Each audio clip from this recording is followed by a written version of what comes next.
It's really essential to really just listen to your body and your body's signals, the cues. It really all comes down to self-care, self-expression, and really at the end, self-love, and really taking care of you, because this is all you have. Yes, you have other people in your life, and this is who you have right here, right? You, from the moment you're born to the day you transition out of this world. Welcome to the Life is a Healing Journey podcast by yours truly, Anuschka, with a C. This podcast explores how you can create a true healthy lifestyle and live your life to the fullest in the face of any circumstance by healing and balancing your mind, body, spirit. If you are someone that's been dealing with disharmony in any area of your life and you are committed to seeking harmony, this podcast is for you. Let's start healing.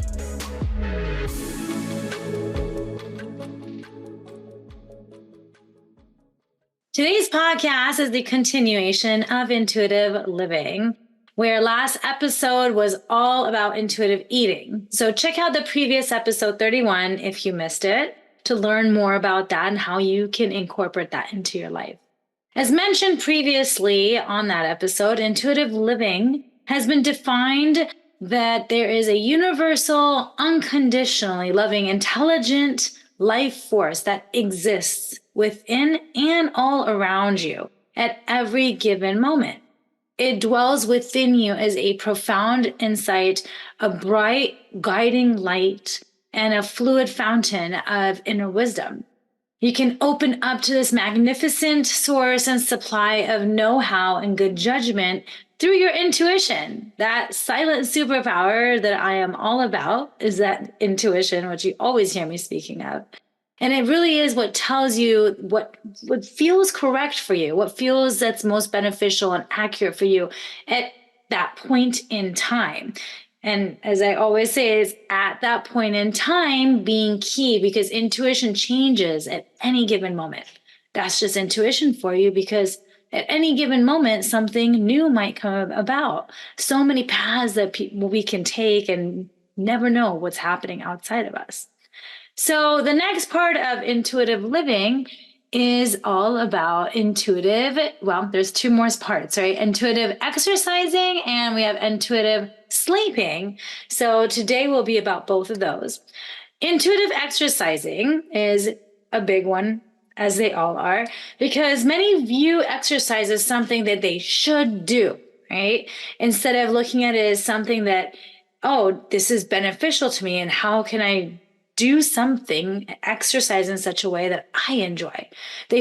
Some people, not everyone, some people feel like it's something that they just have to check off their to-do list. Even though we all know it's so great for our health, there are so many that still dread exercising because there is no joy in it for them. And they feel like they have to force themselves to do some kind of exercise that they truly don't like to do. So the key is to find joy in the exercise you choose to do and enjoy to do. Don't just do anything out there that you feel miserable, right? It's not about there's so many options out there. So it's not about doing what everyone else is doing. Do what you enjoy, what you feel like makes you feel good and you feel great afterwards. Don't ever anything, not just exercise, but don't do anything that feels forced. Anytime you do anything that feels forced, then there's no fun in that. And in the long run, it might backfire on you too. So you want to always be intentional with your choices and not doing things out of force or obligation, whether exercise or anything in life, really. It is essential to also tune into your body's cues to guide you when you're making these choices for exercising, like what exercise choices that you would like to do.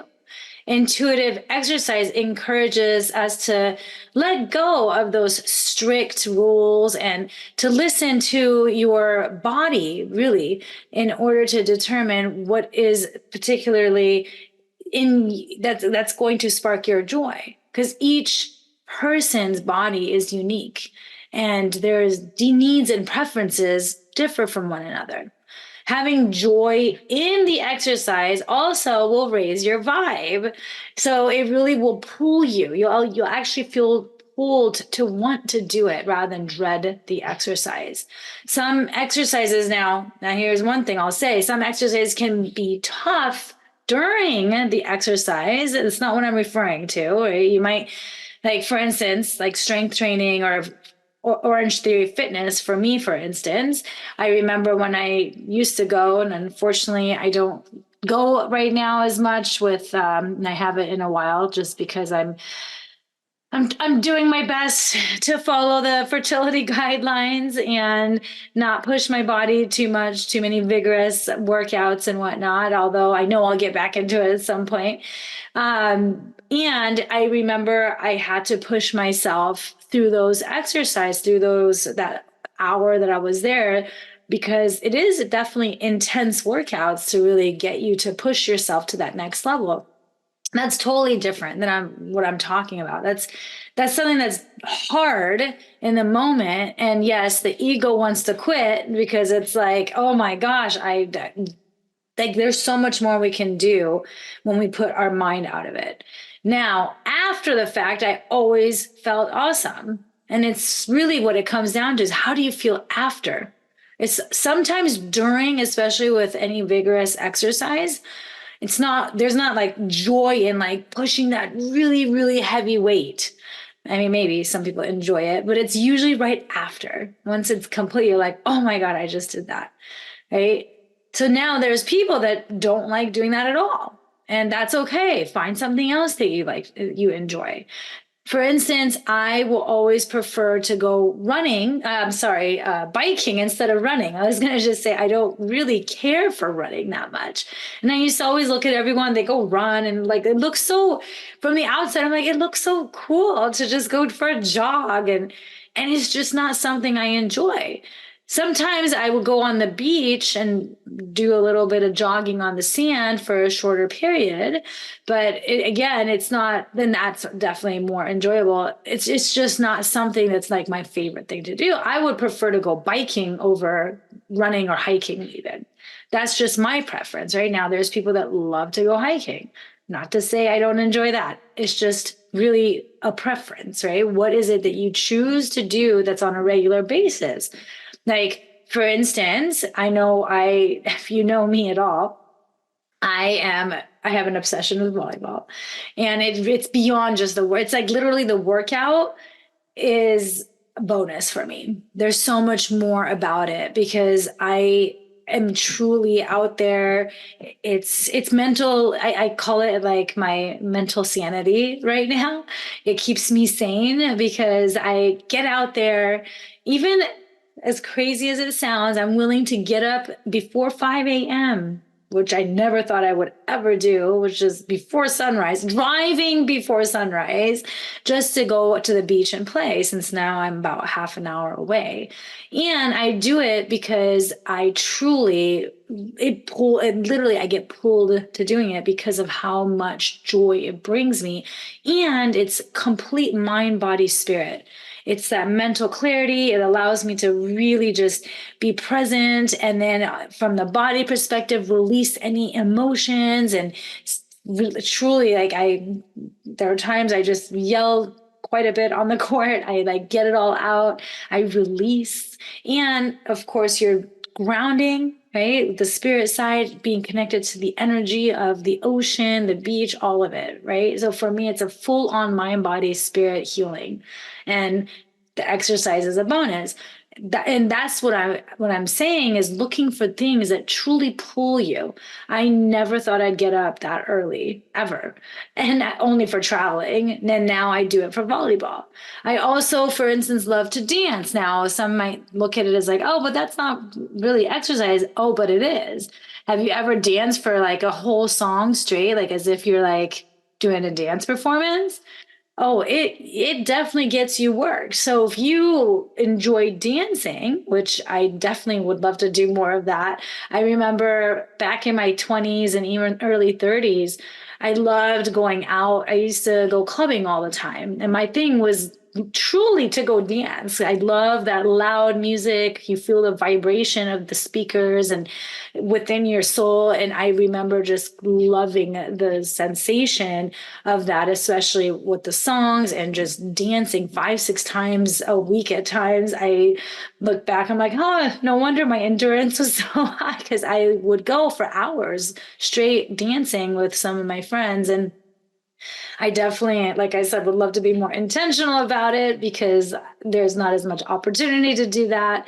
And you can still do that at home, right? So there's so many options where you can just truly just listen to your favorite songs, maybe create a playlist, and every morning for 15, 20 minutes, like start that.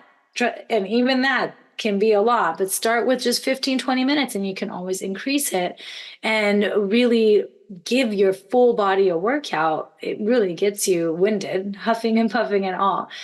So begin listening to your mind, body, spirit to really find out what movements bring you joy.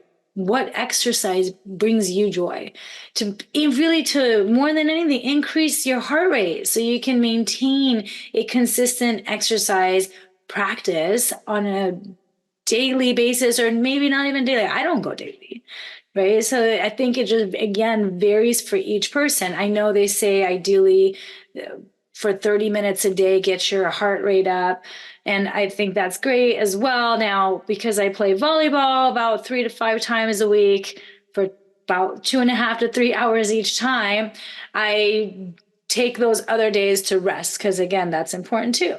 Taking those rest days in between, that makes a difference for the body to regenerate, especially if you do have any goals in mind. Because if you're constantly pushing your body and not providing the rest or protein or food, then that in itself is going to, like, your body's going to be in that stress mode, and it will not shift much. It won't transform the way that you would like. So definitely make sure you look at all that stuff as well. The goal, really, more than anything, is just to move. And how can you be 1% better daily? Even if it is going for a walk. If you're going for a walk daily, amazing. That's great. I just recently read something that going for a 30-minute walk every day, there was something around, like, your longevity is like so much more in terms of your future. And I know some people really enjoy walking. I do at times, and then I do go walking at times, and it's so interesting because since I don't walk often, when we do go walk in our neighborhood, especially parts that are uphill and downhill, I do notice that I feel pulsing in my thighs, and it's so interesting because it's like, oh, but I'm just walking. Yet it's such a different way of using your muscle, where you're going like consistently for a longer period of time than, for instance, volleyball or running or whatever that may be. So even if it's that, just look at the goals that you have. Maybe if you're going 30 minutes, think of how can you increase your goal, either every day or every week, because that's important too. Your body gets used to things. At this point, I don't really get sore after playing volleyball. Now, if I don't play for a couple of weeks, I can feel soreness throughout my entire body. And right now, because I play so often, I hardly ever feel sore. And so it's the muscle soreness, that's not including shoulder. That's a whole different thing. So again, that too, listen to your body. So sometimes I notice I commit to playing more days than my body, like for my body's sake, right? I don't want to use the word should, but really I played more days in a row than my body can handle. And then I start noticing pains in my shoulder, which I have to do a lot more massaging and stretching and all that stuff because of. So it's really maintenance is key as well when it comes to exercising and listening to your body. You have to listen to your body's cues, either after exercise or even during exercise. There are times where I notice if I'm playing volleyball and we've done 6 games, and there's times I literally will listen and then check in and see if my body's able to handle another game or not. The times that I have not listened, when my body was done and I said, let's continue, I've gotten injured. So really notice whether your body is feeling fatigue, pain, discomfort, or you're just not up for it for that day or for another round or whatever it may be for you. And I know there's times where I've literally had to cancel last minute because my intuition all of a sudden turned to no. And I said, oh gosh, okay, I know if I don't listen to my body will force me to listen by getting hurt. And that's happened before where I've hurt my back, I've rolled my ankle, just random things that wouldn't happen, jam my fingers, thumbs, where I literally can't play afterwards. So that's why rest and recovery are just as essential for preventing those burnouts and injuries. So be flexible, adjust your exercise intensity, duration, or the type intuitively. Again, that intuitive exercise, right? Really checking in. Exercise also stimulates the release of endorphins, dopamine, and serotonin, and even oxytocin, that love hormone. So that's the beauty and what I absolutely love about it. Because, like I said, for me, when I get out there on the beach and all the elements, right? The sun, the ocean, plus the exercise and all of it, it truly feels like that's my medicine. So what better medicine than nature? So get out into nature. Ideally, get out into nature and find exercises you enjoy in nature because you get that additional level of vibration depending on where you're located. Of course, gyms are great too, just as long as you're enjoying it, right? And whatever it is that you're enjoying. Brain chemicals play a huge role and part in regulating our mood. So again, it makes a difference. It's like our body's natural painkillers or even mood elevators. That's why I see it as like my medicine, right? And it can even be an antidepressant. So if at any point that you feel down or anxious or just not up for things, get outside, go for a walk, just to start things flowing in your body. And even that, you'll notice it's going to help relieve some of that stress, that anxiety, and even pain at times. I know there are times where I go and play volleyball when I'm cramping, females out there, and the cramping goes away. It's amazing. It truly does. And I remember doing this since I was in high school. I remember I would always notice that my cramping would just completely dissipate when I would start working out or playing whatever sport I was playing at the time. Although I know with Chinese medicine, they say during that time of month, it's best to just not do much of anything and just be. And again, listen to your body. If your body's like, there's no way that I'm getting out of this house to go for any kind of exercise, then that's what your body needs, is to just be. So intuitive exercising is about really tuning in, whether it's exercising or not that day. That's really what it comes down to. There's a lot of benefits when it comes to exercising, in addition to all the things that I've just shared. There's, of course, battles, health conditions and diseases when you exercise because of that heart rate and that oxygen that you're just pumping into your body due to that increased heart rate, which also improves brain health and memory. And it's so great for your muscles and bones, of course, right? You're building those muscles, especially as you age gracefully, and it's healthy in a healthy way. It's important to continue those workouts and exercises to maintain that in your older years, which I still, like, for me, age is just nothing but a number. I see people out there that are in their 80s doing things that are just unbelievable. And it's like, yeah, because they continue to constantly move their body. So really just move your body somehow or another. So move that body, right? So continue doing that for yourself, because it really makes such a huge difference in terms of your weight maintenance. It helps skin health as well. and energy levels. I always feel so much better every time I start out my day with volleyball or any kind of other workout of activity, exercise activity, whatever it may be. It's like a whole different day for me. It's like I'm an upbeat. I'm so excited for the day. Life is good. And I really get through things a lot quicker because my brain has like started releasing all these different hormones, and it's just, I'm like on cloud nine versus days I noticed that I didn't go for a workout or volleyball. Then I do feel like more mellow energy, which is again fine too. And because sometimes we need to rest, and it's good to have that balance. So really create that balance.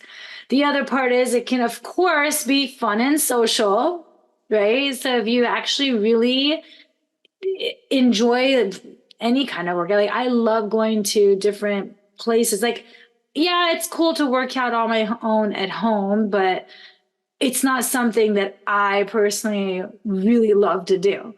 I love working out with others. That's one of the reasons I also love volleyball, because I get to socialize. I've made great friends through volleyball because I literally play so many times a week. But even at Orange Theory, just being in that energy space of others that wanting to get their bodies in like in a healthy shape, or one, like they're just all there together with similar goals. It makes such a difference to have that social aspect and connect with others as well. And you literally can create some amazing friendships through it. So why not go find something that you truly can connect with others that love the same things you love, have the passions you do in terms of exercising.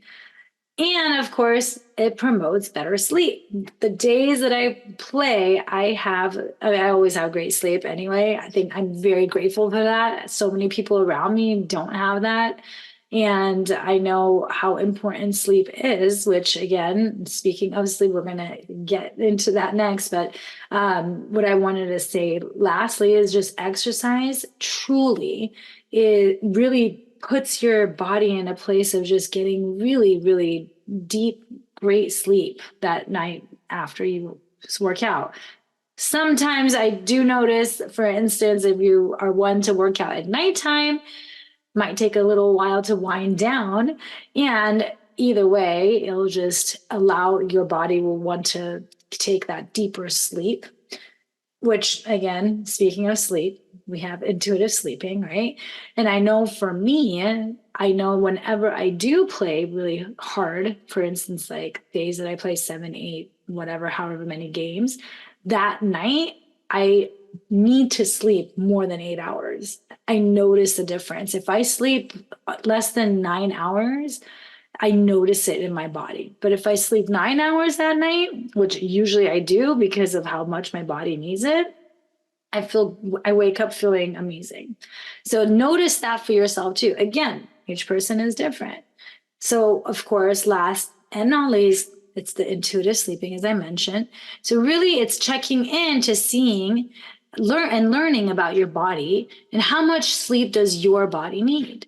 Now, I know that, as I mentioned, I typically will function best when I sleep around 8 hours, 7 to 8. I always calculate. Whenever I'm going to bed, I'm like, what time is it? Just to have it in my head, I always want to make sure I get 7 to 8 hours of sleep.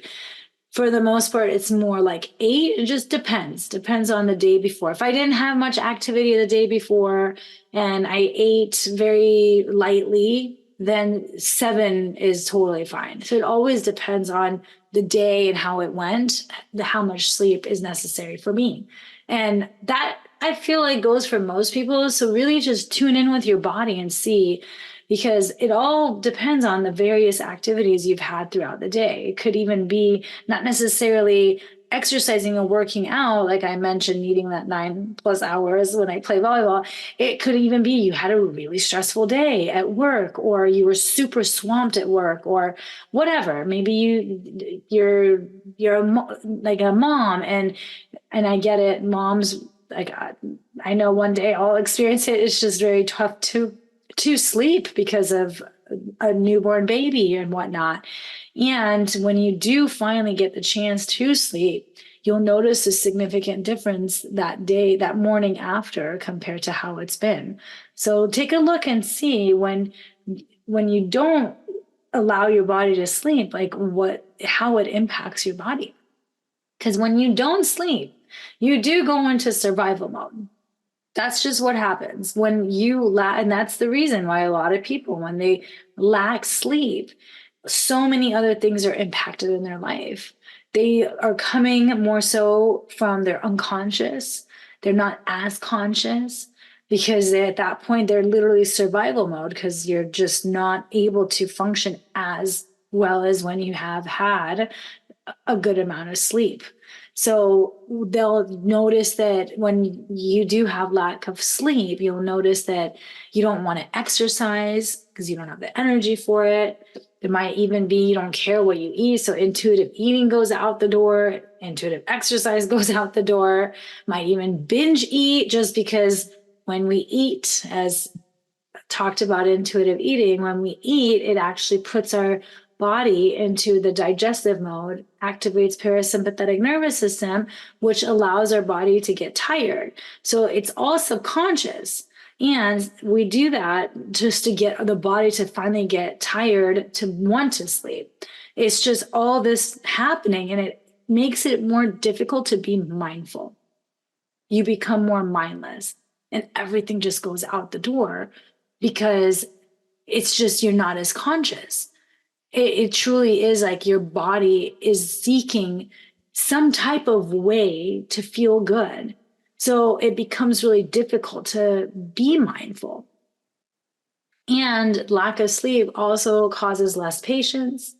You can get easily triggered more than usual, might be on edge because everything is just so heightened. I know when I lack sleep, everything is brighter, everything is louder, and it just nothing feels as good. So I'm sure some of you here listening or watching are also like, yes, totally, because that's just what happens.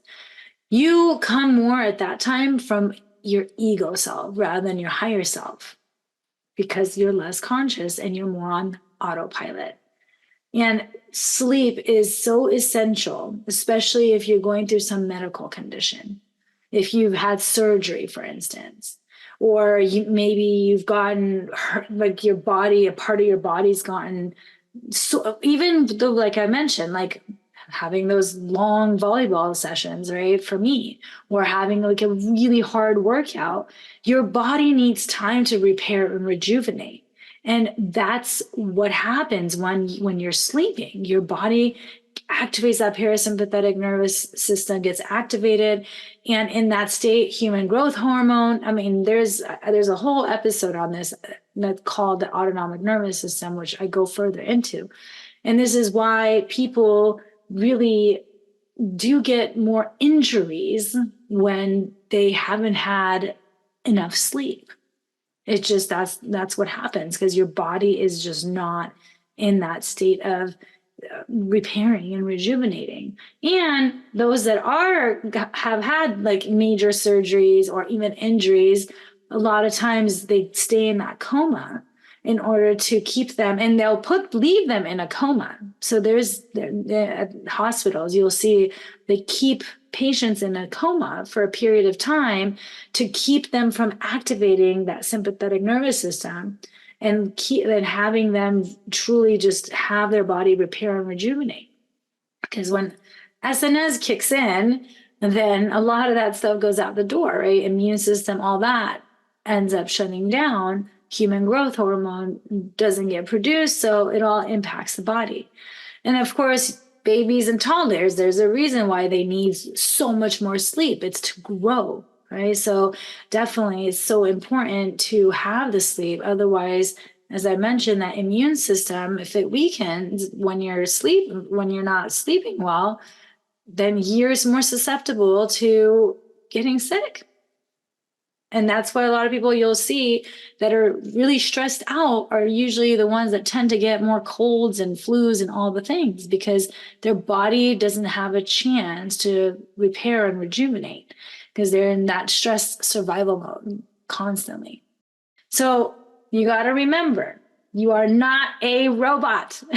I remember I had a client once that she almost thought that she thought that sleep was a waste of time, and it blew my mind that she was able to, like, and I don't know how she would function, but she was functioning like 3 hours of sleep for multiple days in a row, and somehow and she wouldn't retain. That was the thing, she couldn't retain information.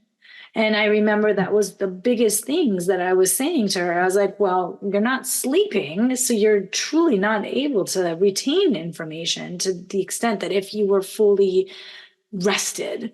Because at that point, the body just doesn't, and the brain just doesn't work so well. They've like literally showed studies and compared a person that has slept 5 hours compared to someone that has alcohol in their body. And the brain functions, someone that slept 5 hours, very similar to a drunk person. A drunk person's brain. So when you look at it that way, it's a little scary. And I remember actually having that experience one time. I think it was like college times, and I remember driving, and I specifically remember I just felt like I felt unsafe to drive. I felt drunk, even though I was not. I felt so, my reaction time was slower.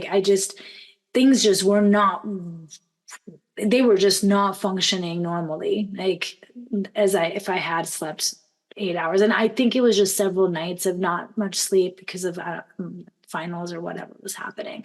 So I do remember actually having that experience and thought to myself, wow, like sleep is so important. It truly is. It makes a huge difference. And I know, unfortunately, Western society and culture has been interfering with natural sleep patterns, because some do pride themselves on needing less sleep. Like it's like something to just get all excited about, when in fact experts recommend that adults sleep 7 to 9 hours a night.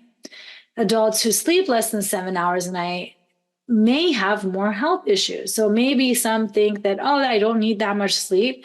Well, okay, but are you also getting sick more often? So really take a look at that, because for the most part, yes, we're all unique, and some do require, and yes, some do require more sleep than others.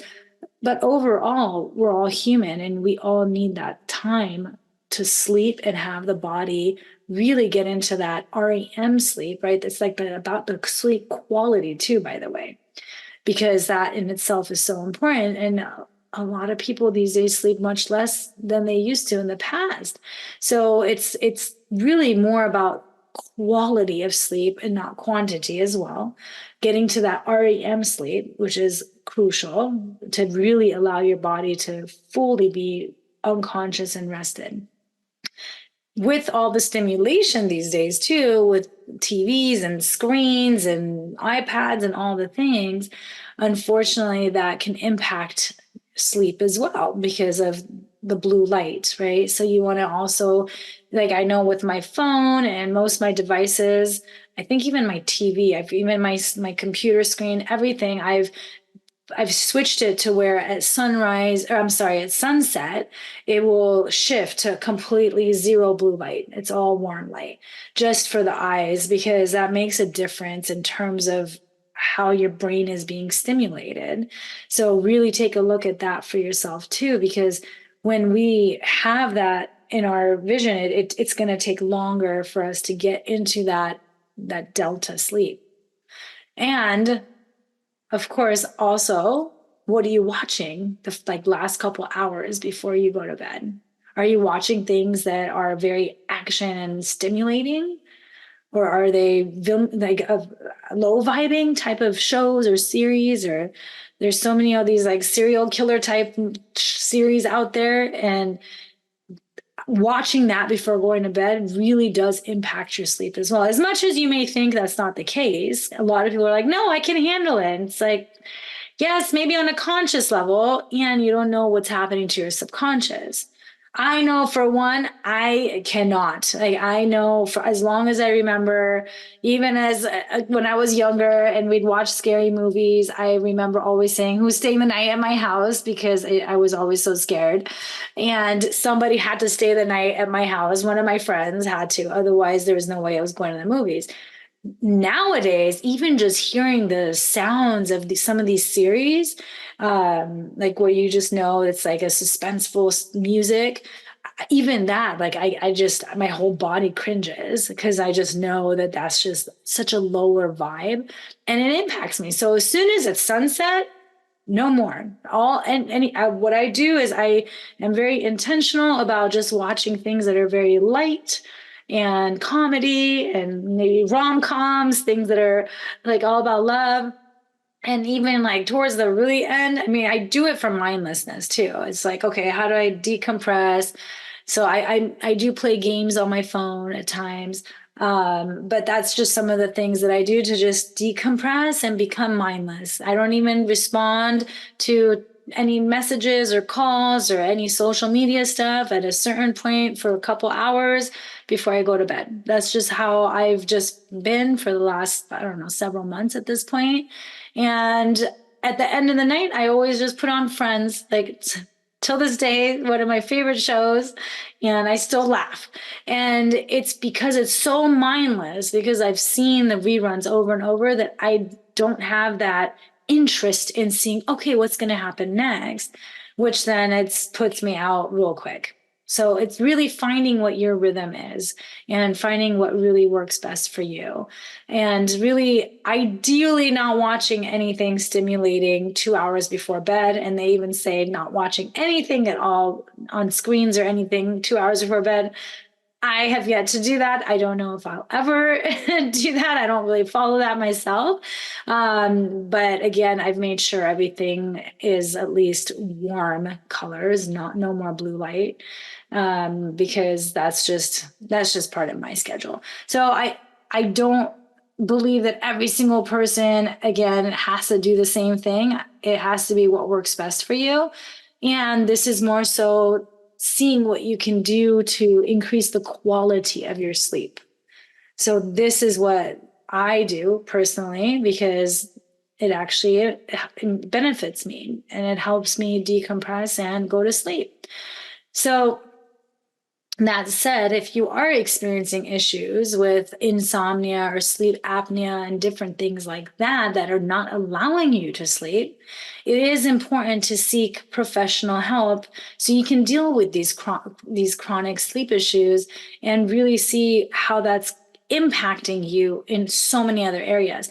There's so many links to not sleeping well at night to just weight gain or even weight maintenance because of the stress hormone, right? So if we have a lot of the survival mechanism, if we're constantly in the sympathetic nervous system state, then what happens, it actually causes the body to hold on to sticky fat and unwanted weight because the body doesn't have the capability to allow toxins to get released, allow the fat to melt off, even if you're eating the best of the best and exercising. The sleep portion is crucial when it comes to weight maintenance as well. So really take a look at that and seek some help. I know that I've worked with different clients as well that have dealt with sleeping issues. So if you do, like I mentioned, the client that thought sleeping was a waste of time, and we got her to finally get to a place of sleeping consistently 6 to 7 hours. I don't know. It's been a while since I've talked with her. So hopefully that's continuing. And it made a difference. She literally noticed a difference once she got to that place. So always feel free to contact me if you need more support in that. In terms of sleep, again, it's so important to look at the benefits beyond just what I have shared, but more so just what else it impacts with your body. So it keeps your heart healthy. So exercise, right? food, sleep, all of it. It's all connected. It's intuitive living. So keeping your heart healthy.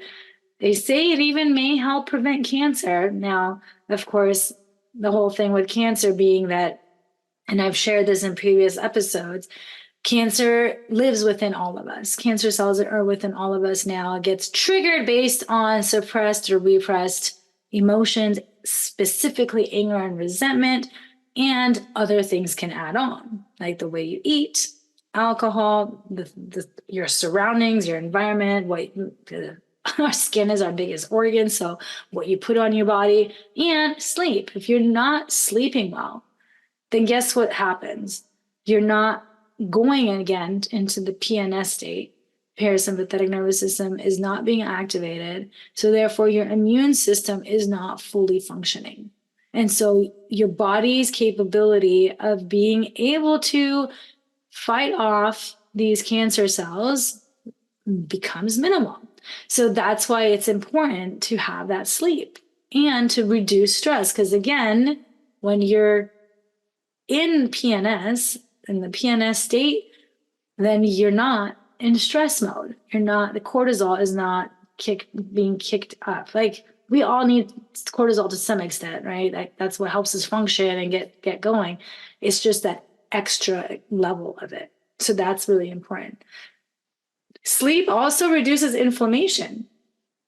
And of course, it makes you more alert, right? The more, when you sleep, right, you're more alert, you're more conscious, rather than when you're half asleep, haven't got enough sleep. It's just, you don't feel like yourself. It improves memory. That allows, again, your brain to just rejuvenate, repair. You may even, like I said, lose weight. It really can help the body to release what no longer is serving your body and release the toxins, release whatever is not necessary. And it actually can help reduce any risk of depression and have your body repair itself for whatever other reasons. That's why when you're sick, all you want to do is sleep. So don't push through and stay awake, sleep so you can heal a lot quicker. Makes a difference. And even napping, right? So there are those that actually nap, and they say that napping makes you smarter. And really it's because you end up having that little reset during the day. There are countries, like I know in Iran, that was a whole thing when I was living there for a year and a half. I couldn't nap. I just, maybe once in a blue moon, I was able to nap, but the entire country pretty much takes a few hours off in the middle of the day as a time to go home. They have their lunch and they nap, and then they go back to work, and their hours are much later at nighttime. So that's just the way it is. I know other countries do it too. I think there's companies here that allow it. I believe I heard Google was allowing that, like napping areas, even at their, I want to say headquarters. I had heard of that at some point. So it definitely makes a difference for you to be able to reset. And it's like, it's as if it truly just like, oh, okay, now the brain is like ready to go. Napping for me, I try to nap. I can't nap. That's why it's really all about the individual, and what works for you may not work for someone else. And that's okay. It's not about doing what everyone else does. And it's about, again, tuning into your mind, body, spirit. I nap here and there. It's not that I don't. The days I nap, I'm like, wow, I must have been really tired, because usually that just doesn't happen. I know a lot of people that nap pretty much every day, especially after playing volleyball. And again, for the most part, it just doesn't happen for me. And that's okay. I've accepted that. I used to get frustrated and I'm like, why can't I nap? And now it's like, hey, if my body doesn't need it, I'm not going to force it. I may just lay there and close my eyes for a little bit, and that's it. So if that's all you do at times, that's okay too. Just close your eyes, do like 10 deep breaths. And a lot of times that really helps your body relax anyway. So you can take a look at that. It's really essential to really just listen to your body and your body's signals, the cues. It really all comes down to self-care, self-expression, and really at the end, self-love, and really taking care of you, because this is all you have. Yes, you have other people in your life, and this is who you have right here, right? You, from the moment you're born to the day you transition out of this world. So make sure to take care of this body of yours. Intuitive living is a personal journey. It's unique to each of you. And what works for one person, as I've been saying, may not work for another. So really begin tuning into your body. That's the first step.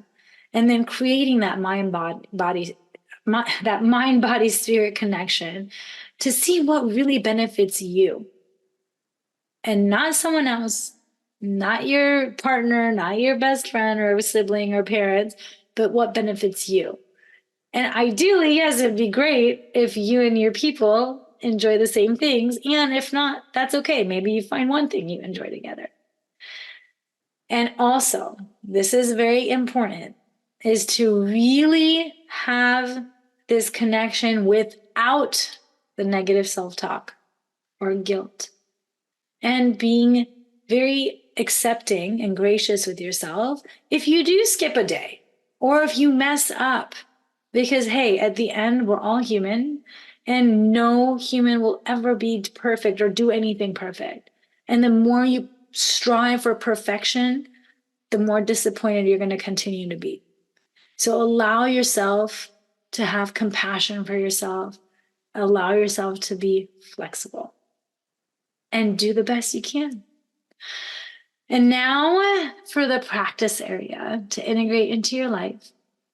Begin noticing. Now, at this point, it's been the intuitive eating, the last episode, intuitive exercising, and intuitive sleeping. So really take a look at all three that creates this intuitive living, and really begin noticing signals and cues for intuitive living.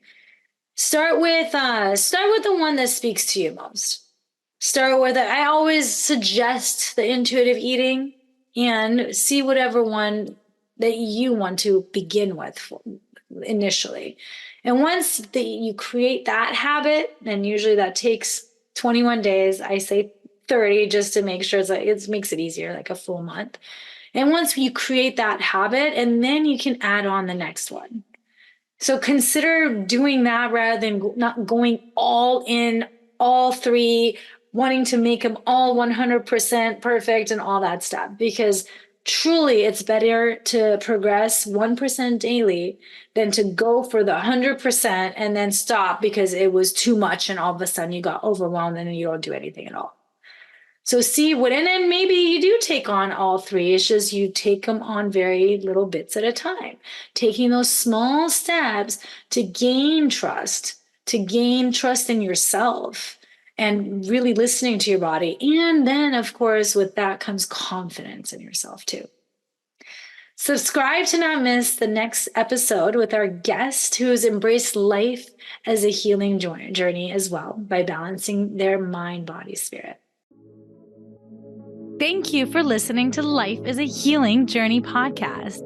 You are here to peel and heal one layer at a time, to live your life to the fullest in the face of any circumstance, while embracing a life filled with love, joy, and peace. If you are in disharmony in any area of your life and truly desire to be in harmony and committed to elevating your health and well-being, I'm one click away. Find me at healingwithanuschka.com. And remember, that's Anuschka with a C. And if you like what you heard, please subscribe and share this podcast with your loved ones. Get your healing on. Until next time.